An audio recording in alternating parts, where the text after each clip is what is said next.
Victor virou a cabeça do operário e cravou suas presas em seu pescoço.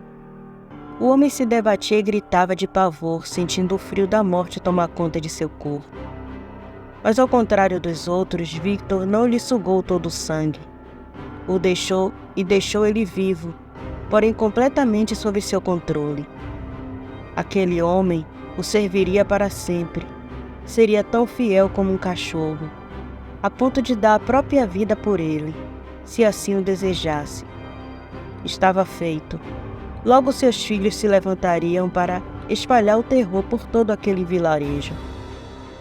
Quando Victor voltou para o castelo, sua aparência cadavérica e feroz havia dado lugar a um ser belo, com feições finas, um porte atlético um pouco maior que Klaus, e longos cabelos negros. Seus olhos vermelhos, por conta da quantidade de sangue que bebeu, pareciam 2 rubis brilhantes. Sua boca era fina e delicada, mas a expressão de todo o seu rosto era feroz e selvagem. Sua boca ainda estava manchada de sangue, mostrando a selvageria de seu ataque. Assim que entrou, Klaus lhe entregou seu manto negro e ele se vestiu. Encarou Tiene por um momento e seguiu para dentro do castelo enquanto perguntava para Klaus: "Por que ainda mantém sua concubina como humana?" Tiene olhou para Klaus e fez sinal para que ela não dissesse nada. Então respondeu para o seu avô: "Ela ainda não aceitou a minha proposta." Antes que Victor respondesse, Tiene disse incomodada com a forma como ele a tratou: "Não sou concubina de seu neto, Sr. Kornowski, nem..." Tiene não terminou de falar. Sentiu sua garganta ser apertada sem o auxílio de mãos e caiu de joelhos segurando a garganta sem conseguir respirar. Victor se virou e disse olhando para ela: "Não me lembro de ter lhe dado permissão para falar, humana insignificante. Se está viva ainda, é por causa do meu neto. Do contrário, seu fim seria como dos outros lá fora. Portanto, não me interrompa ou me dirija a palavra se eu não lhe der permissão."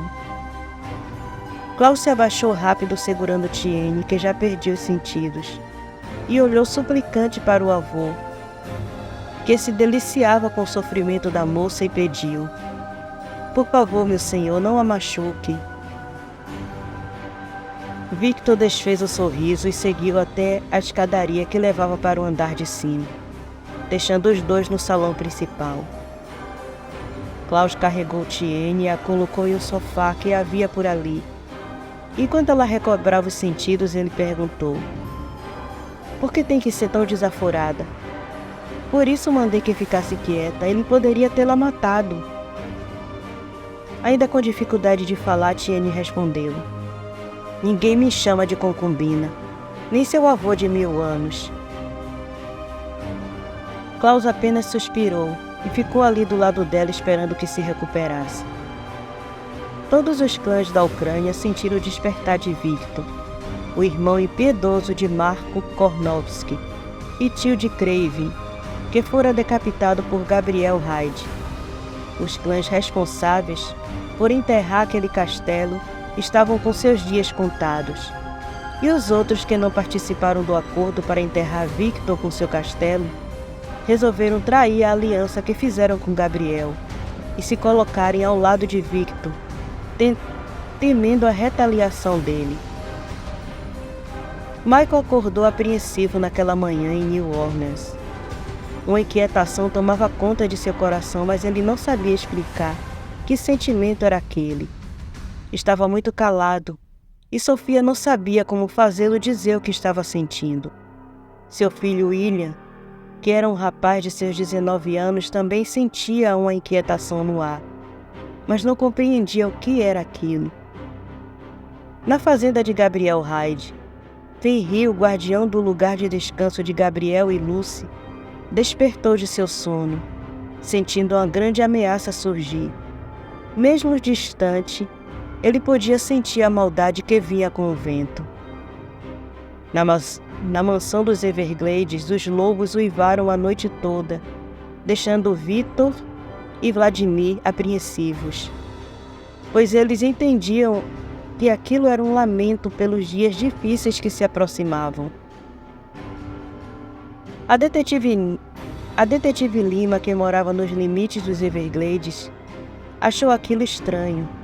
Não sabia que haviam lobos por ali. Passou a noite em sua varanda olhando para a escuridão daquele pântano.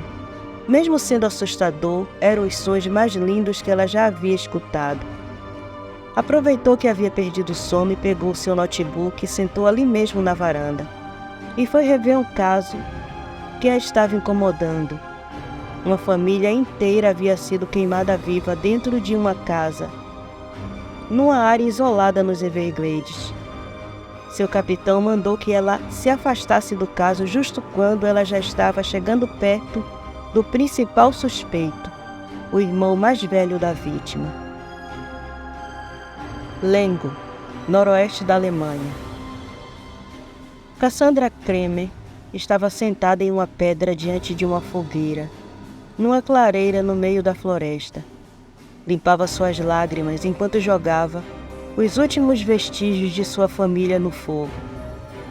Ao seu lado estava uma mochila com um pouco de roupa e um grimório que pertencia a seus ancestrais, e foi lhe dado por sua mãe, antes de alguns fanáticos a queimar na fogueira.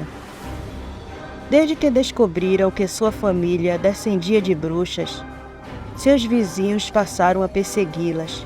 Qualquer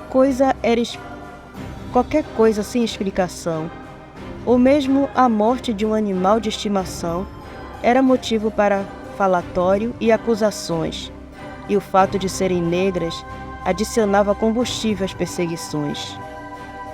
A gota d'água foi quando um garotinho sumiu, e por ter sido visto próximo à casa delas, sua mãe e sua avó foram acusadas de ter sequestrado a criança e sacrificado ela a Satanás. Eles invadiram a casa, supondo procurar pela criança, e logo alguém saiu da casa com a camisa da criança nas mãos. Eles não esperaram pela polícia, as arrastaram para aquela mesma clareira e as queimaram vivas. Cassandra chegava do trabalho na hora da confusão.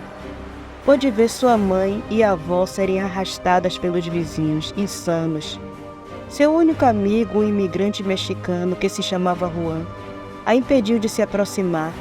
Do contrário, teria o mesmo destino delas. Escondida na floresta, ela assistiu sua única família ser queimada, como se todos ali vivessem na Idade Média. Os gritos de sua mãe e avó ainda ecoavam em sua memória, e os pesadelos com esse dia tiravam seu sono.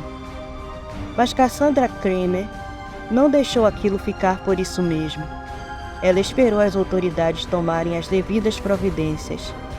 Só que o crime foi cometido por toda a vizinhança, e mesmo depois do garotinho ter sido encontrado, e o crime ser caracterizado como doloso, toda uma vizinhança da periferia não poderia ser presa. O crime ficou por isso mesmo, e o fato de ser negra não ajudou, pois além da injustiça feita havia o preconceito. Como a justiça dos homens não fez o seu trabalho, Cassandra mostrou a eles como a justiça de uma bruxa pode ser cruel e implacável quando o assunto é vingança. Usando o grimório de sua avó, ela conjurou um feitiço e amaldiçoou toda a periferia de Lengo. Todos os 150 habitantes passaram a ter pesadelos com sua mãe e avó, que apareciam para eles em chamas, jurando vingança. Ninguém era poupado, nem as crianças. Essas acordavam aos gritos, não deixando seus pais em paz uma única noite. Quando percebeu a tristeza e sofrimento no semblante de seus vizinhos, os pesadelos cessaram. Então ela conjurou outro feitiço do grimório, e usando uma gota de seu sangue neste feitiço, ela fez com que todas as suas vizinhas idosas passassem a sofrer de uma tosse intermitente. E quando elas cuspiam, a secreção que se juntava em sua boca era puro carvão. Quando elas começaram a morrer sem explicação, uma autópsia foi feita e os médicos legistas ficaram estarrecidos e assustados quando, ao abrir os corpos das idosas, todos os seus órgãos estavam queimados, negros como carvão. Nenhum dos moradores conseguiu sair daquele bairro da periferia. Sempre que começavam a arrumar suas malas e chegavam na saída do bairro, esqueciam o que pretendiam fazer e voltavam para suas casas.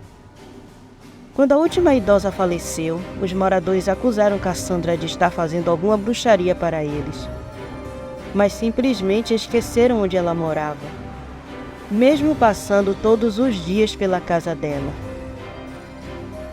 O próximo feitiço conjurado foi feito usando um de seus dreads e seu sangue e um punhado de areia de cada jardim, de cada casa onde havia crianças. A primeira mãe a se engasgar com um dread que saiu de sua garganta foi a mãe do garotinho que supostamente havia desaparecido. Ela e o marido eram extremamente preconceituosos e não escondiam de ninguém sua aversão a negros.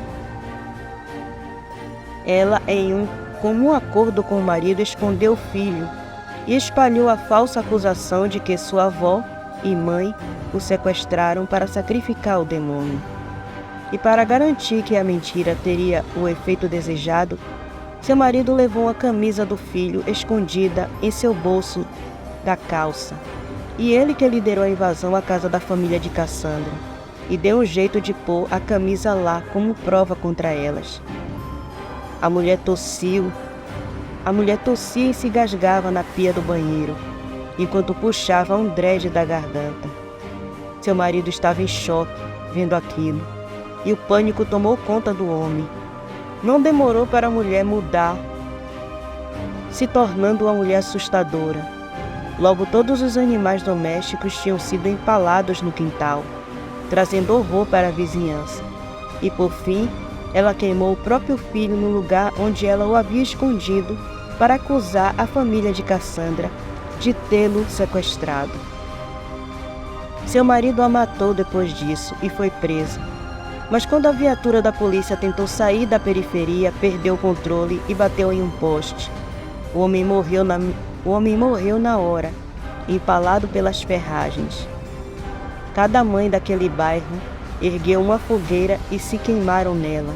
Assim todos naquela periferia, exceto os homens que estavam fora trabalhando, quando a família de Cassandra foi morta, pagaram pela injustiça com as próprias vidas.